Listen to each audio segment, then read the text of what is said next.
So how does a tiny country, one that's surrounded by adversaries, become one of the world's biggest players in cyber warfare? Well, today we're unpacking the blueprint behind Israel's cyber dominance. And it's a story of military innovation, huge economic power, and, yeah, some really intense controversy. Let's get right into it.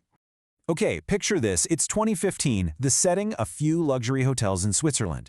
The world's top diplomats are all there, trying to hammer out this incredibly high-stakes deal to stop Iran from getting a nuclear bomb. I mean, the future of global security is literally hanging in the balance. But here's the thing. In the middle of all these secret meetings and diplomatic handshakes, it turns out someone else was in the room. A cybersecurity firm finds this super sophisticated piece of spyware has infected the very hotels where the talks are happening. So the big question is, who was listening in? And that discovery, it kicked off this huge cyber mystery, and it pointed to a surveillance tool that was, frankly, on another level. Let's take a look at what they actually found. The malware was called Duku 2.0, and this thing was basically a ghost in the machine. We're not talking about your average computer virus here. This was an incredibly advanced espionage tool. It could do almost anything. Tap phone lines, turn hotel elevators into listening devices. And the craziest part? It did it all without leaving a single trace on the hard drive. It was pretty much the perfect invisible weapon. Now, in the shadowy world of cyber warfare, catching someone red-handed is almost impossible. There's rarely a smoking gun. But intelligence experts and US officials pretty quickly zeroed in on one main suspect, Israel. I mean, think about it. They had a huge motive to know exactly what was in any deal with their biggest rival, Iran. And they for sure had the technical skills to pull it off. And here's where the story gets a really ironic twist. According to some US officials, the very cyber technology that America had helped Israel build was allegedly being used against them during one of the most sensitive diplomatic negotiations in years. So this whole incident, it's really just one piece of a much bigger puzzle. And it begs the question, how on earth did Israel become this global cyber powerhouse in the first place? Well, the answer starts in a place that one journalist famously called an innovation summer camp.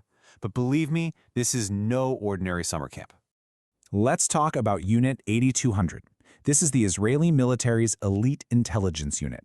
And because military service is mandatory for most Israelis, this unit gets to hand-pick the brightest, most brilliant young minds in the entire country right after they finish high school. So just think about this career path.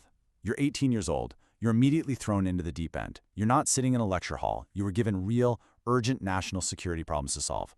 This whole system works because it combines huge responsibility with a culture of chutzpah, which is this idea that you're expected to challenge your commanders and think completely outside the box to get the job done. This quote from journalist Ronan Bergman just nails it. It's this super intense environment where teenagers are given incredible power and the freedom to innovate, all driven by the idea that their work could literally save the nation. And this has totally rewired Israeli society. It's changed the whole definition of success. You know, the old dream was to climb the ranks and become an army general. The new Israeli dream? Get into Unit 8200, learn how to solve impossible problems, build an amazing network, and then get out and launch a tech startup that you sell for a fortune. And, that massive cultural shift leads us straight to the economic impact. This whole pipeline, from soldier to startup CEO, has created a powerhouse global industry. For most countries, mandatory military service is kind of seen as a drain on the economy. But in Israel, it's become the exact opposite. One of the former commanders of Unit 8200 said it best. Military service has become a strength, the actual engine driving the nation's tech boom. And the numbers, they really speak for themselves. In 2015 alone, the same year as that Duke 2.0 incident we talked about, Israel's cybersecurity exports hit $4 billion. This isn't just some side business. It is a fundamental pillar of the Israeli economy. So Unit 8200 ends up acting as the nation's unofficial research and development lab. Its veterans don't just go out and get jobs, they create them. It's estimated that alumni from this one single military unit have founded over 1,000 companies, fueling that whole startup nation phenomenon in everything from cyber to AI.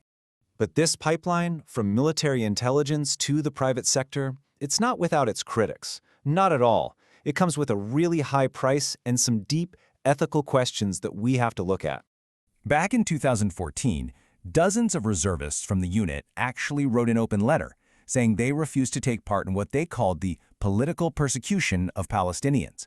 One of them, who used the name Gilad, said he realized that Palestinians were just completely exposed to surveillance by any 18-year-old soldier. These reservists claim that the surveillance wasn't just about stopping terrorism. They said really personal information about someone's health, their finances, even extramarital affairs was being collected on innocent people. Why? To pressure them, to turn them into informants. Basically, any weakness could be used as leverage.